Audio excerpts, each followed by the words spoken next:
Informatīvi izglītojošu un analītisku raidījumu cikls Bez robežām par sabiedrībai nozīmīgo un aktuālo Vidusdaugavas reģionā. Vasara tepat aiz loga, atpūt pie ūdens, ierasta lieta katram latvietim un Latvijas iedzīvotājiem. Cik gatavi mēs esam nelaimei un vai mēs vispār pareizi mākam uzvesties ūdens tūmā? Par to šīs dienas raidījumā Bez robežām. Jēkabpilī Radio 1 raida 107,0 FM, Preiļos 91,6 FM, internetā Radio 1.lv studijā Māris Žigats. Zinoši cilvēki šodien piedalīsies sarunā, jo runājam par ļoti nopietnu tēmu. Pēters Petersons, glābēju asociācijas valdes loceklis un arī instruktors. Sveicināt, Peterson kungs! Sveicināti! Un Ilmārs Luksts no Jēkabpils, civilās aizsardzības inženieris. Tā kā mums būs arī, kā teikt, vietējais kāds, kas zinās par Jēkabpils novadu ūdeņiem kaut ko vairāk precīzāk. Es ceru. Vismaz mēģināsim tikt skaidrībā. Peterson kungs, es uzreiz pie jums, kā teikt, ķeramies pie galvenām tēmām. 3 galvenie punkti, kas jāzina katram Latvijas iedzīvotājiem un ne tikai, es domāju, arī katram pasaules iedzīvotājiem, lai palīdzētu slīcējam. Kas ir tie 3 galvenie punkti, kas ir jāzina, kā teikt, ka naktī tev pamodina un tu zini, kā jārīkojas, kas jādara, lai sagaidītu? Pirmkārt, teiksim tā, ja mēs redzam, ka tas cilvēks bļauj un ir stresā, panikā un tam līdzīgi, ka viņš slīkst, viņš dod ziņu. Viņš neslīkst, viņš lieliski turās uz ūdens. Tātad saucam pēc palīdzības, 112, ugunsdzēsēji, viss standarta schēma. Ko mēs darām, ja viņš ir zem ūdens? Bija un vairs nav. Tas gadījums laikam droši vien, ka jūs ļoti daudz palīdzēt nevarēsiet. Ja viņš ir izvilkts zem ūdens, tad arī ātrā palīdzība viss 112, tāpat tiek saukts. Kā ar drošību Jēkabpils ūdeņos, Lukst kungs? Ir jums no pieredzes ir brīdinājumi, kaut kādi glābēji riņķi un tā tālāk, kaut kādas lekcijas tiek lasītas, cilvēki tiek informēti laicīgi, vietējie mēdīji iesaistīti, skolas, bērnu dārzi, darba vietas, vai tā visa nav, ko es stāstīju? Jā, mēģināšu strukturēt atbildi. Tātad Jēkabpils novads ir ļoti bagāts ar ūdeņiem. Mums tiešām ir daudz ezeru un Daugava 95 km garumā. Un, protams, iedzīvotāji arī izmanto šo mūsu dabas bagātību un bauda ūdens priekus vasarā. Gan laivojot, gan vienkārši peldoties. Ko mēs esam kā pašvaldība darījuši, lai būtu nedaudz drošāk? Mums ir zilā karoga peldvieta, kurai jābūt arī glābējiem. Viņa ir glābēju pieskatīta. Mēs daudzās tādās iecienītās peldvietās, bet atpūtas vietās pie ūdeņiem esam izvietojuši arī glābšanas riņķus, un vēl vairākās vietās esam izvietojuši tieši šo vietu adreses, ja tiešām tā nelaime notiek, lai operatīvi VUGT pārstāvji varētu ierasties tieši tajā vietā un lai cilvēks pats var apzīmēt, kurā vietā viņš atrodas. Un, protams, mēs arī strādājam ar jauniešiem, stāstam par drošību uz ūdens. To gan varētu jau vairāk un biežāk runāt ar viņiem, bet arī pie tā mēs darbojamies, jā. Kā ir ar kaut kādiem datiem? Kārtīgi, uzmanīgi uzvedās Jēkabpils novadā, vai tomēr tās nelaimes notiek? Jo tomēr ūdens, kā teikt, ir apkārt ļoti daudz un ezeri un upe lielā un tā tālāk. Tā, tur, kur peldēt un kur nodarboties ar laivošanu vai tā tālāk, kā jūs minējāt, ir iespējas ļoti lielas. Kādi ir tie dati? Ir kaut kādi? Diemžēl tās nelaimes notiek. Viņas notiek un tā pēdējo gadu, ko es savu galvā statistiku atceros, šīs visas nelaimes ir notikušas, kad cilvēki ir bijuši apreibinošo vielu stāvokli, un tas ir viens no tādiem faktoriem, kad parādās cilvēkā pārgalvība un jā.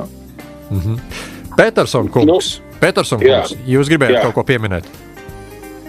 Jā, Jēkabpils īstenībā ir viens no tiem izciliem piemēriem, kas ir nākuši pie mums arī mācījušies. Glābēji, ja? Jā. Teiksim tā, mēs apmācam pēc starptautiskās programmas. Vācijas, viņi ilgs skaitās visa Eiropas programma. Un te mēs varam atgriezties pie tiem datiem, kas tikko tika cilāti. Jā. Tad, teiksim tā, Latvijā mums uz 1,8 miljoniem, tiešām uz 1 miljonu noslīst 58,3 cilvēki. Vasaras laikā, jā? Tie ir 23. gada dati, kas ir publiski pieejami. Lietuvā tie ir 28,9. Igaunijā 34. Un Vācijā ar viņas visu lielumu ūdens tilpnēm vispārējais ir 6,5 cilvēku uz miljonu. Tātad, kas varētu būt par iemeslu, ka mēs pietiekam maz laika veltam to stāstot cilvēkiem un atgādinot katru gadu atkal un skolas, bērndārs, varbūt jau jāsāk no mazotnes ģimenē, varbūt vairāk par to ir jārunā. Šeit ir šis gadījums, teiksim tā, to, ka Vācijā šis viss process sākās no bērndārza. Ar spēlēm, arī krāsojumām, grāmatiņām, tam līdzīgi, tiek tas pilnveidots. Jo kā tiek pārreikināts, tas cilvēks, kas ir noslīdis, teiksim tā, viņš ir kaut kāda ieņēmuma vairāk valstī nav. Nodokļos, teiksim tā, pēc tam. Un viņi uzreiz skatās šādā prizmā. Jā, no bērndārs jāsāk skolas, vispārējais, teiksim tā. Lukstkungs, bērndārzi, skolas, ir tas viss, tas darbojās, vai jūs nesat lietas kursā par tādu? Nē, lielākā vai mazākā mērā tas darbojas, vairāk pat es teiktu, laikam godīgi, tad mazākā mērā pie tā būtu vairāk jāstrādā, bet gribas jau vērst uzmanību, ka arī tam būtu jāsākas tā drošības kultūra ne tikai par ūdeni, bet par visu kopumā, par dažādām situācijām. Viss jau sākas ģimenē, un ģimenē par šīm lietām būtu jārunā un vairāk. Un tad, protams, skolā, bērndārzā to varētu visu likt klāt vēl vairāk jau, bet viss sākums jau ir ģimenē. Lukskungs, vai ir iespēja pieteikties pie jums, aiziet kaut kādā īsā apmācības kursā? Varbūt, teiksim, mēs gribam ģimenē, mēs esam izdomājuši tagad doties ar laivām kaut kur, mēs gribam pie kāda speciālista, turpatās Jēkabpilī vai novadā kaut kur piezvanīt kādam, aiziet, mums parādīt, pastāstīt kaut kādas pirmās lietas, ko mēs varam darīt, kā rīkoties, jo vienmēr uztraukums nostrādā un viss aizmirst, bet tomēr, lai mēs jūtamies drošāk, vai ir tāda iespēja? Jā, protams, es vienmēr ņemu pretī tādus aicinājumus un ierodos. Mēs arī uz skolām braucu par drošību runāt. Ne tikai, kas mums tagad ir aktuāls šis militārais apdraudējums, bet arī par ikdienišķām drošības tēmām runājam un arī par šo vasaras sezonu un par peldēšanu. Protams, mēs runājam un stāstam. Cik jau, manā kompetencē to ir stāstīt, bet, jā, protams. Peterson kungs, kā kļūt par glābēju? Kā kļūt par glābēju? Pirmkārt būtu 18 gadus. Jā, labi, skaidrs. Vēlams peldēt prasmi. Labi, ir tas man, kur man tālāk doties? Jā, ok. Jūs drīkstāt zvanīt mums. Uz kuriem man ir jāzvana? Latvijas pludmales glābējās sacīja. Es sazinos ar jums. Jā, tiek rīkot katru gadu maijā kursa apmācības. Cik ilgi? Pirms sezonas. Cik laika tas paņem? Tās ir 5 dienas pilnas. Jā. Cenšamies viņus parasti rīkot maija brīvdienās, jo cilvēkiem grūti izrauties no darbiem un tam līdzīgi. Jā, labi. Kas tur ietilpst? Ko man māca? Man māca, kā upināt, pirmo palīdzību, kā sniegt, jā? Pirmā palīdzība padziļināt. Klāt nāk zīdains, pusaudzes un vispārējais, jo tāpēc, ka pludmalē mēs varam satikt visu. Jā. Uz ūdens tiek mācīts transportēt, kurā brīdī drīkst iet klātam cietušajam. Kurā brīdī tev tas ir droši. Jo, teiksim tā, no manas puses, kā instruktors, kas pacients sēž baseinā, man ir svarīgi tā, lai neviens no maniem audzēkņiem nenoslīgtu. Un man tas viņam jāapsniedz kursu, tajās apmācībās. Nav viegli. Vai tas ir maksas pasākums? Man ir jārēķinās ar kaut kādu naudas summiņu? šogad, ja es nemaldos, bija 380 eiro pa 5 dienām. Labi, tātad 5 dienas es izēju šo kursu, un man tiek iedots kaut kāds dokuments, kas apliecina man, ka es esmu instruktors, glābējs, varu iet strādāt, kā teikt, nodarboties vai ar... Nu, teiksim tā, jums tiek izsniegts certifikāts par jūsu sasniegumiem. Ir 3 gradācijas zelts, sudrabs un bronza. Un, teiksim tā, ar šiem papīriem jebkurš basēns mums Latvijā, jebkura peldvieta ir gatava paņemt šo cilvēku uzreiz strādāt. Skaidrs. Lukstkungs, Jēkabpils novadā ir glābēji pietiekami, netrūkst? Nav jāsūta mācīties vai iet paši mācīties un piesakās jums strādāt arī varbūt no citiem novadiem? Ne, tā glābēju mainība ir novērojama, jo tas būtībā ir tāds vasaras darbs. Un tāpēc viņi arī mainās, un tad mēs arī iedabūnam jaunu kādu cilvēku, kurš ir gatavs darboties šajā jomā, tad mums jāsūta viņu pie Petersona kunga apmācīt. Bet šeit es varbūt tās nedaudz gribēju atgriezties pie tā jautājuma, kad tika uzdots Petersona kungam par to, ko darīt, lai tā kā izglābtu, ja nemaldos. Pirmie 3 galvenie punkti, jā.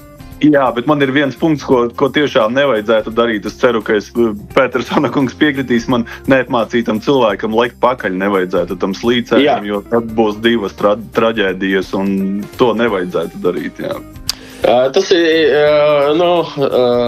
to, ko es arī centos pateikt ar to, ka neejam klāt. Ja cilvēks bļauj,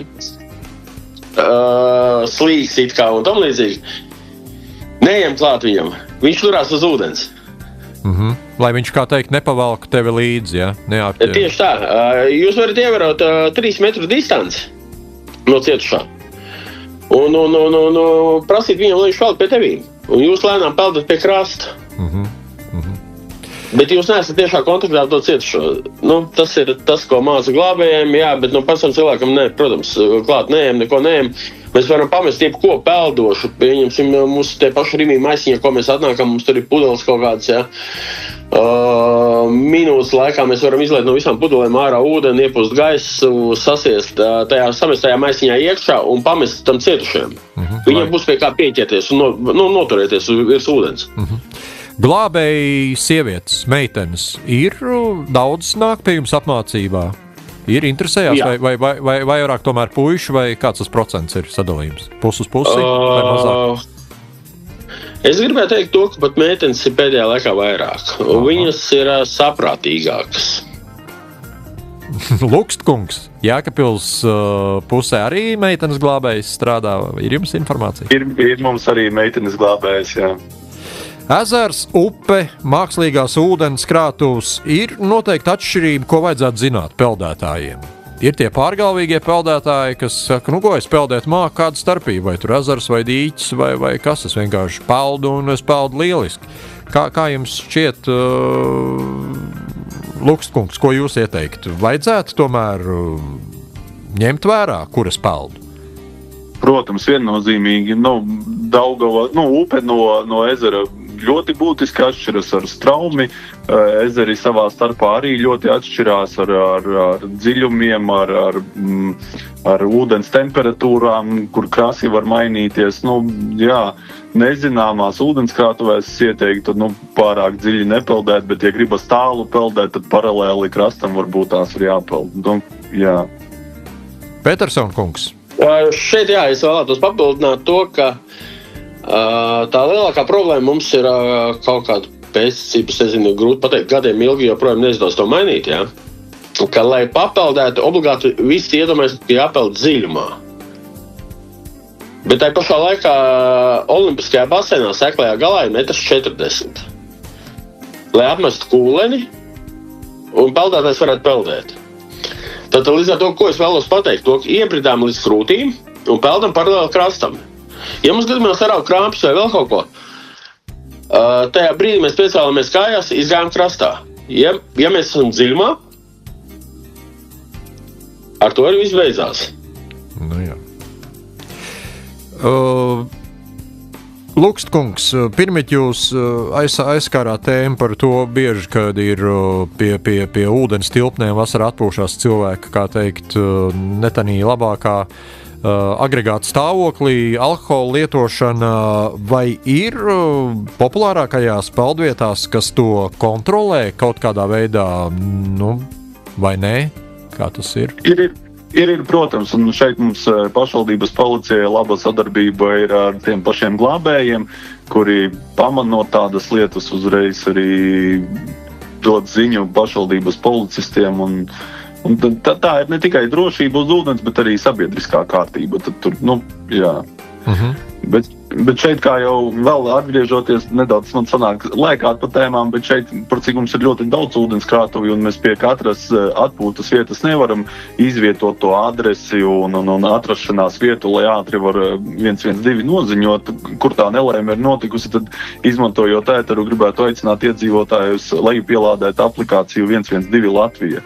Viņā ir daudz drošības padomi dažādi, bet tas lielākais pluss, manuprāt, ir caur viņu var piezvanīt glābšanas dienestam, un glābšanas dienests uzreiz redz, kurā vietā jūs atrodaties un var ātri reaģēt. Lai dotu konkrētu punktu, kur atrodas, jo bieži vien cilvēki ir īpaši varbūt svešā vietā īsti pat nezina, nekā tā vieta saucās, nekā nosaukt tieši tā. Tā kā tas ir ļoti labi. Lēnām mums laiks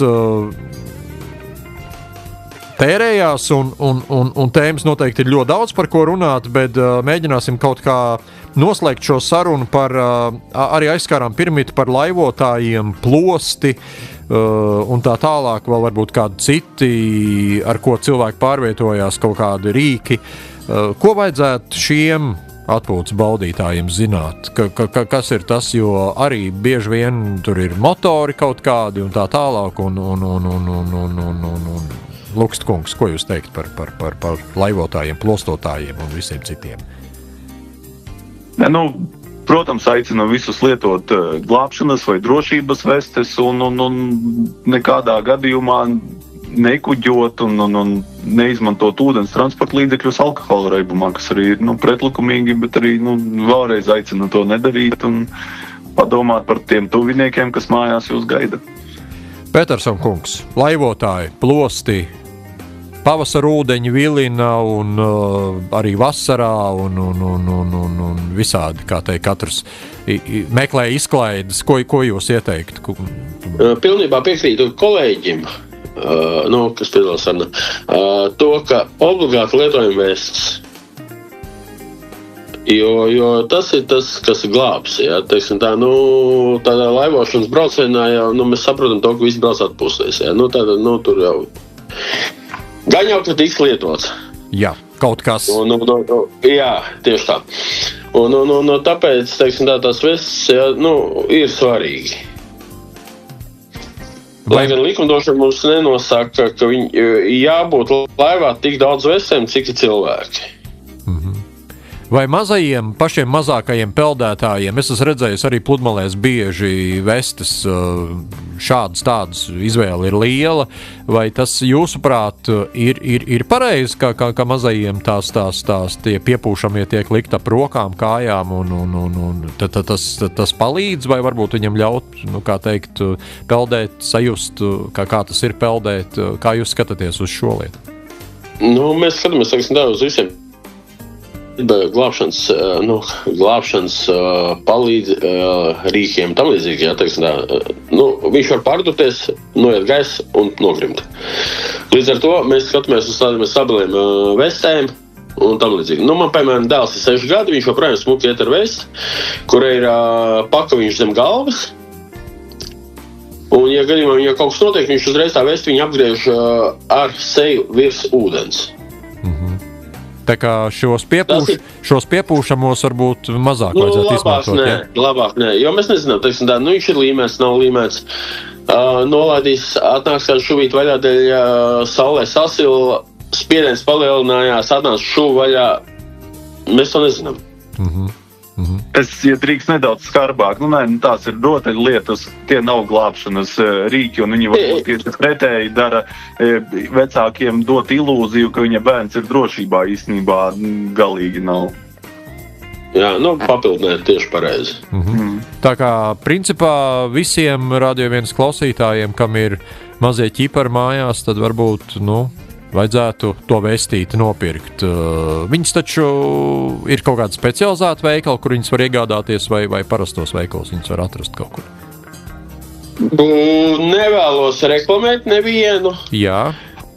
Bet tā lētākās vestes mums ir Krasta ielā Delfinsēma. Un tur, teiksim, tādiem bērnu vestēm, kas ir svarīgi, ja uz muguras viņai polsterējums nav, viņam ir tikai uz krūtīm, peldošais materiāls. Jā. Un ap tāklu peldošais materiāls. Un starp kājām obligāti lens, lai viņš nevarētu izkrist no tās vestes ārā. Lukstkungs, Jākapilī ir kāds veikals, jums ir informācija, kur varētu iegādāties šīs bērnu vestes? Protams, mums ir tādi veikali, kur tās vestes var iegādāties, jā. Tā kā problēmai nevajadzētu būt, ja? Problēmām nē. Tie vecāki, kuri ir apzinīgi, tie vienmēr atradīs, kur iegādāties tādus drošības līdzekļus. Kungi, labi. Es saku noteikti visu labu līdz nākamajai reizei. Mēs esam smuki parunājuši un par galveniem punktiem. Es ceru, ka Radio 1 klausītāji izdarīs secinājumus un ieklausīsies un ir ieklausījušies jūs teiktajā. Es vēlu jums mierīgu sezonu uz ūdeņiem, kā teikt, lai maz krēņķu, un līdz ar to arī mums nevajadzēs paziņot par radio bēdīgas ziņas. Un būs bēdīga statistika, kas mums pavisam nav vajadzīga. Neesam mēs tik daudz, lai mētātos ar dzīvībām, kā teikt, un bieži vien straujas izklaides, kā mēs zinām, noved pie slikta iznākuma. Tā kā domājam ar galvu, katrs pats, un sekojam līdz, ko dara mūsu tuvinieki un mūsu paziņas atpūšoties pie ūdens. Kungi, paldies par sarunu, visu labu, līdz nākamajai reizei. Atā! Paldies! Atā! Jūs klausījāties informatīvi izglītojošu raidījumu ciklu Bez robežām. Raidījumu cikls Bez robežām katru pirmdienu 16:10 un atkārtojumā ceturtdien 11:10 un svētdien 11. Klausies un skaties sev ērtā laikā radio1.lv vai radio1.lv Facebook kontā. Raidījumu ciklu Bez robežām finansē Mediju atbalsta fonds no Latvijas valsts budžeta līdzekļiem. Par projekta saturu atbild SIA Radio 1.